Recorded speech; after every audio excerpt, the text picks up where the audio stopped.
Hi everyone. आज हम normalisation का सबसे इंपॉर्टेंट टॉपिक फंक्शनल डिपेंडेंसी पढ़ेंगे और उसी फंक्शनल डिपेंडेंसी से आपका पूरा का पूरा नॉर्मलाइजेशन कवर होगा और काफी सारा कंसेप्ट उसका यूज होगा। देखिए, नॉर्मलाइजेशन को सबसे पहले समझने के लिए आप एक एग्जांपल देखिए, फिर आप उसे आसानी से समझ जाएंगे, वरना इसे समझने में काफी डिफिकल्टी होगी। ये काफी, अगर एक बार आप समझ जाएंगे तो काफी आसान हो जाएगा आपके लिए। देखिए, अगर एक कोई मान लीजिए कोई टेबल दिया गया है, राम नाम का टेबल दिया गया है, तो इस टेबल में दो एट्रीब्यूट एक्स और वाई दिए गए। एक्स की वैल्यू 1 है, फिर यहाँ 2 है, 1 है, फिर 3। इसमें एक कंस्टेंट लगाया जा रहा है कि अगर एक्स की वैल्यू 1 है तो यहाँ पे 2 हो रहा है, और जहां भी एक्स की वैल्यू 1 रहेगा वहां पे 2 होना चाहिए। और हमें 2 से कोई मतलब नहीं है, 3 से मान लो, कोई दिक्कत नहीं। तो यहाँ क्या बोल रहा है कि जो एक्स, जो वाई वाला वैल्यू है, वाई की वैल्यू है, एक्स पे डिपेंडेंट है, या फिर एक्स इम्प्लाई वाई है ना। ऐसा आपको यहाँ दिखता हुआ दिख रहा है कि अगर अगर आगे फिर से 1 आता तो यहाँ हमें यहाँ 2 ही रखना पड़ा। आगे अगर यहाँ पे 2 आता तो हमें आगे इधर 3 ही रखना पड़ता, क्योंकि हमने ऐसा कंस्टेंट बना दिया है कि x इम्प्लाई y। आप पहले एग्जांपल देख लिए, आप एग्जांपल देख लिए कि इसका मतलब क्या होता है। अगर x इम्प्लाई y है तो इसका मतलब यही हुआ कि x में अगर कोई टपल बार बार रिपीट हो रहा है तो उसके रिफ्लेक्ट में इस वाले y में की वैल्यू सेम होनी चाहिए। यही आपका फंक्शनल डिपेंडेंसी है। आप इसे यहाँ समझ जाइए, फिर इसका अगर हम डिफिनेशन लिखेंगे तो आप उसे आसानी से समझ जाएंगे। अगर हम डायरेक्ट डिफिनेशन पे चलते तो शायद आपको समझना थोड़ा प्रॉब्लम होती, लेकिन आप समझ चुके होंगे क्या होता है। अगर y इम्प्लॉय x लिखा है तो इसका मतलब क्या हुआ कि y में कोई भी वैल्यू है, अगर मान लो 1 1 है तो इसके रिफ्लेक्ट में अगर यहाँ 2 है तो यहाँ भी 2 ही होना चाहिए। अगर यहाँ 2 है, हाँ 2 है, और कहीं भी फिर से y में 2 आ रहा है तो इधर भी 2 ही होना चाहिए। समझ गए ना? इसका मतलब यही होता है। देखिए, अगर यहाँ से हम इसे रीच कर देते हैं, ठीक। और एक और इम्पॉर्टेंट बात जो आपको बता दें, अगर x इम्प्लाई y है तो इसका मतलब ये नहीं होता है कि y इम्प्लॉय x भी होगा। ठीक ना? हम कहने का मतलब क्या है, कहने का मतलब यह है कि 1 इधर है तो इधर 2 होगा, 1 इधर है इधर 2 होगा। लेकिन इसका मतलब ये नहीं है कि इधर 2 है तो इधर 1 ही होना चाहिए। यहाँ 3 भी हो सकता है, 4 भी हो सकता है, कुछ भी हो सकता है, कोई दिक्कत नहीं। समझ गए ना? यही इसका मतलब है। अब इसका डेफिनेशन लिख लेते हैं जिससे आप आसानी से समझ जाएंगे। देखिए, फंक्शनल डिपेंडेंसी, बस इसका कोर कंसेप्ट यही है। अगर ऐसा दिया गया है आपका तो इसका मतलब हमने जो पहले समझाया था कि x के रूम में अगर कोई वैल्यू बार बार आ रही है तो उसके रिस्पेक्ट में y की वैल्यू सेम होनी चाहिए। लेकिन इसका मतलब ये नहीं है कि y की वैल्यू अगर सेम सेम है तो x की वैल्यू भी सेम होनी चाहिए।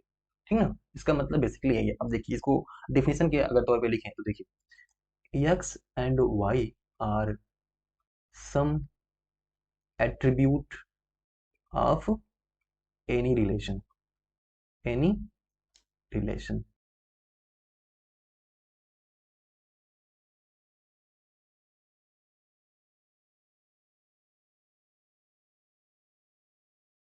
If if T1 dot A, T1 dot A, मान लीजिए कि अगर ये T1 है और आपका ए T2 मान लीजिए, क्योंकि इसे समझने में आपको आसानी रहेगी, T3 और ये आपका T4।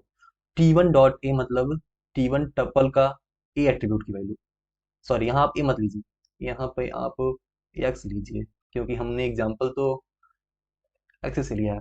तो T1 dot x, T1 tuple का एक्स एट्रीब्यूट की value equal to T2 dot x, T2 dot x attribute की वैल्यू 1 है, बराबर है then T1 dot y equal to T2 dot y. समझे? जो हमने यहाँ पहले बताया वही इसको थोड़ा डिफिनीशन फॉर्म में लिख दिया। अगर x का जो वैल्यू है किन्हीं दो टपल के लिए सेम है तो y का भी जो वैल्यू है के लिए सेम होना चाहिए। फिर से ध्यान से समझिए, x की वैल्यू दो टपल के लिए T1 और T2 टपल के लिए सेम है तो y की भी वैल्यू T1 और T2 टपल के लिए सेम होनी चाहिए। लेकिन इसका मतलब ये नहीं है कि y के दो टपल की वैल्यू सेम है तो x के दो टपल की वैल्यू सेम होगी।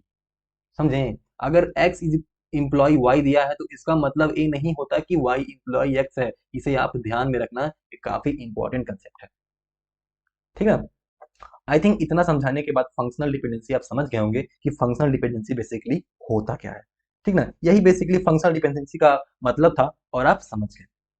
अब देखिए, कुछ अगर एक और एग्जांपल की बात कर लें तो देखिए, जिससे आप बहुत ज्यादा फेमिलियर है। अगर स्टूडेंट हमारे पास है, उसका टेबल है, देखिए ध्यान से आप सब समझ जाएंगे। ठीक ना। अभी तक जितना हमने पिछले वीडियोस में किया, ये भी थोड़ा सा आपका कवर कर देगा। अगर एक स्टूडेंट आईडी है और स्टूडेंट नेम है, ठीक, और मान लीजिए उसका डेट ऑफ बर्थ है, डेट ऑफ बर्थ से अभी कोई मतलब नहीं रखते हैं, वो भी सेम ही काम करेगा। लेकिन चलिए, आपको दिक्कत होगी डेट ऑफ बर्थ को क्यों नहीं लिया, तो उसे भी ले लेते हैं, कोई बात नहीं है, उसे भी कंसीडर कर लेते हैं। देखिए, हमने बोला हमने बोला S I D determines S name, ये रियल वर्ड एग्जाम्पल आप आसानी से समझ जाएंगे। या फिर S I D determines D O B, इसका मतलब क्या हुआ? अगर S I D S one है तो इसका नाम ए है, फिर एस वन है तो इसका नाम भी ए ही होगा। अब समझ आया फंक्शनल डिपेंडेंसी क्या होता है? अब रिलेट हो पाया। और अगर S I D S one है, इसका डेट ऑफ बर्थ मान लीजिए यक्स है, तो एस वन का डेट ऑफ बर्थ यक्स ही होगा। मीन्स एक एट्रीब्यूट का कोई अगर वैल्यू किसी दूसरे एट्रीब्यूट की वैल्यू को डिटरमाइन करती है, तो वो हमेशा सेम वैल्यू ही डिटरमाइन करेगी। समझ गए ना? यही था आपका फंक्शनल डिपेंडेंसी। अब देखिए, फंक्शनल डिपेंडेंसी के कुछ टाइप्स हैं जिसको हम डिस्कस कर लेते हैं। देखिए, अब दूसरी बात क्या आती है कि फंक्शनल डिपेंडेंसी जो थी उसके कई टाइप्स होते हैं, उसे भी हम देख लेते हैं। टाइप्स ऑफ फंक्शनल डिपेंडेंसी, आप इसे शॉर्ट फॉर्म में एफडी भी लिख सकते हैं। देखिए, ये बेसिकली तीन तरह की होती हैं। ट्रिवियल, फिर से नॉन ट्रिवियल, फिर से आपका semi non trivial, non trivial FDs. देखिए क्या होता है इसमें, जो आपका ट्रिवियल एफडी होता है, चलिए इसको लाइन से अलग अलग करके देख लेते हैं, फिर आप समझ जाएंगे। Trivial FD, trivial functional dependency, इसमें बेसिकली आपका अगर x डिटरमाइंस y है, x डिटरमाइंस y है, तो जो x का जो एट्रीब्यूट होगा, x का जो एट्रीब्यूट होगा, वो आपका सुपर सेट होगा y का। ठीक ना? इसे कैसे समझेंगे, इसके एग्जांपल देखिए। सुपर सेट बोल सकते हैं तो इसका मतलब इक्वल भी हो सकता है। इसका एग्जांपल देखिए, अगर एस आई डी है और खुद एस आई डी को डिटरमाइन कर रहा है, तो इसका मतलब क्या हुआ? ट्रिवियल एफ डी है। अगर S I D yes name मिला के एस नेम को डिटरमाइन कर रहा है, तो ट्रिवियल एफ डी है। फिर से S I D S name दोनों मिलके एस आई डी को डिटरमाइन कर रहा है, तो ट्रिवियल एफ डी है। इसका मतलब यह है कि जो इस साइड वाला होता है ना, ये इसका सुपर सेट होना चाहिए।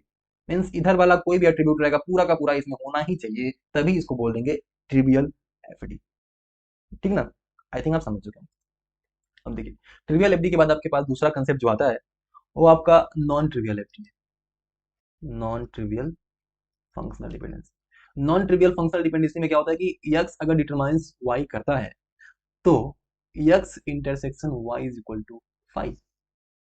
Means x intersection is y equal to अगर 5 है और आपका फंक्शनल डिपेंडेंसी दिया गया है एक्स इंटू वाई वाई, तो वहां पे आपका नॉन ट्रिवियल फंक्शनल डिपेंडेंसी होता है। इसका मतलब क्या हुआ?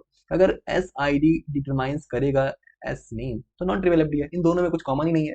फिर से S I D C I D determine करेगा एस नेम को, तो यहाँ भी नॉन ट्रिवियल है क्योंकि कुछ कॉमन ही नहीं है। बेसिकली बस इतना ही होता है।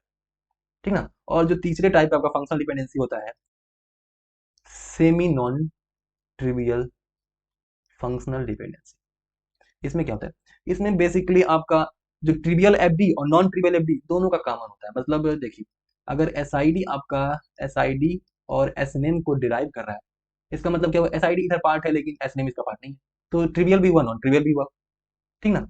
या फिर हम ऐसे बोल सकते हैं, भाई अब देखिए, या फिर हम ऐसे बोल सकते हैं, S I D C I D determine कर रहा है सी आई डी और कोर्स नेम को, तो कोर्स नेम तो इसका पार्ट नहीं है लेकिन सी आई डी इसका पार्ट है। और इसे आप तोड़ भी सकते हैं। कैसे तोड़ सकते हैं? S I D C I D determines C I D, S I D C I D determines C name. तो ये वाला जो एट्रीब्यूट आपका ट्रिवियल है और ये वाला आपका नॉन ट्रिवियल है। समझे? तो मतलब इन दोनों का कॉम्बिनेशन क्या होता है? Semi non trivial functional